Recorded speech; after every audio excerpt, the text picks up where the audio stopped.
Imagine when Battlefield 2021 launches, it's available to over 20 million players instantly to download on day one. Huh?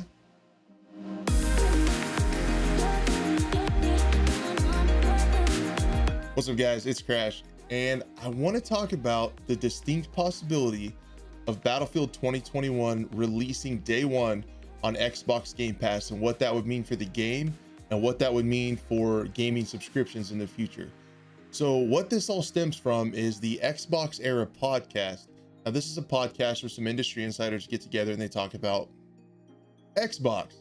And one of the hosts claims to have a source that let them know that there is a Triple A first-person shooter third party that's going to release this fall on Xbox Game Pass. Let's take a look at that clip real quick. Okay, so that's why I was looking down on this time, because I was looking at my DM to make sure I say the right thing. Okay, so I've got it up on in the browser on Discord. So, we were talking before, and I think I said last episode how like Game Pass, they're not done with Game Pass. Like I put out on Twitter that Outriders might be the first big third-party sort of AAA launching Game Pass, but it's not going to be the last.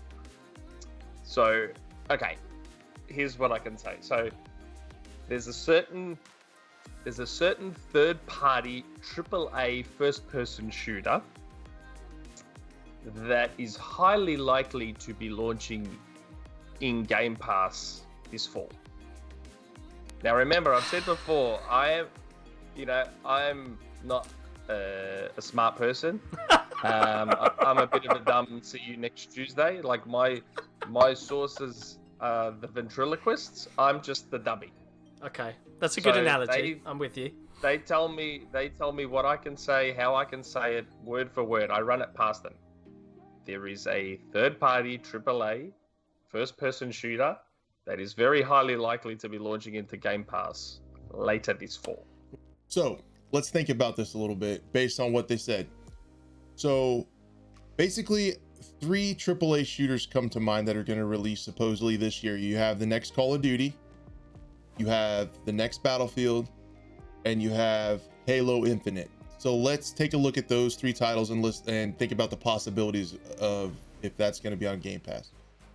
We know Halo Infinite likely already is, and it is not a third-party game. It is a Microsoft title, so that gets removed based on that qualifier.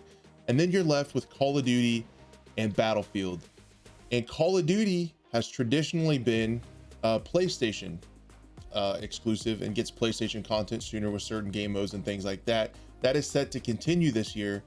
So by process of elimination, based on this insider source, Battlefield 6 or Battlefield 2021, whatever it's going to be called, is very likely to be released on Xbox Game Pass. Now, to put that into perspective, that's going to be nearly 20 million players that have instant access to a AAA release.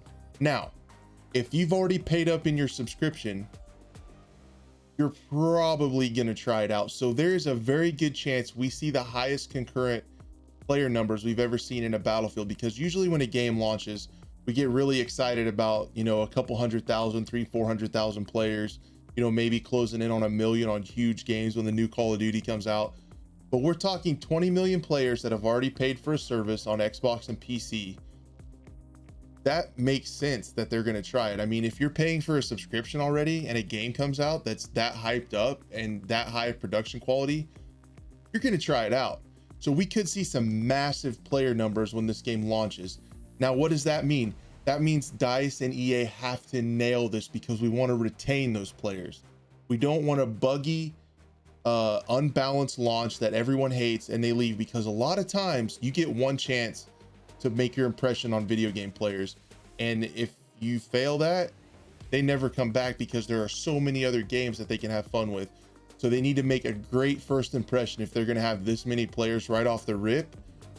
And also, if they do stay, if we've actually had these, 3 to 4 extra or total years, extra years from normal that have been in development on this next game, and it actually comes out polished, this could be massive for player numbers going forward if some of those players stick. I mean, even if a quarter of those players stick, that's incredible. And that's not counting PlayStation also. And we know that it's going to also be on that console as well. And you may be asking yourself, Crash, why do I care? I'm going to play the game. It doesn't matter. I would say that it does. When a game has a lot of players, when it's making a lot of money on microtransactions, there's a lot of player time, it's got a big reach, it's going to get supported. It's going to get more content. Whenever these new seasons come along, and we hopefully get free maps, but they'll be coupled with some microtransactions and stuff to fund that. If there's more players, you know, buying camos and guns and things like that, we're going to get more content. The game is going to stay healthier. You're going to have more populated servers with better balance. And it's just overall really good for the health of the game. And it can also affect your experience as well. So we really might see the biggest battlefield, and we might see the most healthy battlefield. And that's really what I'm hoping for. So what does this mean for the future of games? I think we could almost start to see more and more AAA games be part of a subscription service, because if you watch my video about the last EA earnings call, or if you listened into that, you could have had a really fun drinking game with the amount of times that Andrew Wilson said live service. They are all about live service. They have that fixed income that they know people are paying every month, that they can show investors to say, you know, this is our cash flow in, for sure we're getting this money. So I could honestly see a lot more games moving this way. And I really want to know what you guys think of that. Is that something you would be more interested in? If you know that, hey, if I buy Xbox Game Pass, or if I buy, you know, this certain service that's going to have new releases, are you okay with paying a smaller monthly fee to have instant access to all these games and continue to play them when you want? But if you stop paying, you don't have the games anymore. So that's the downside there.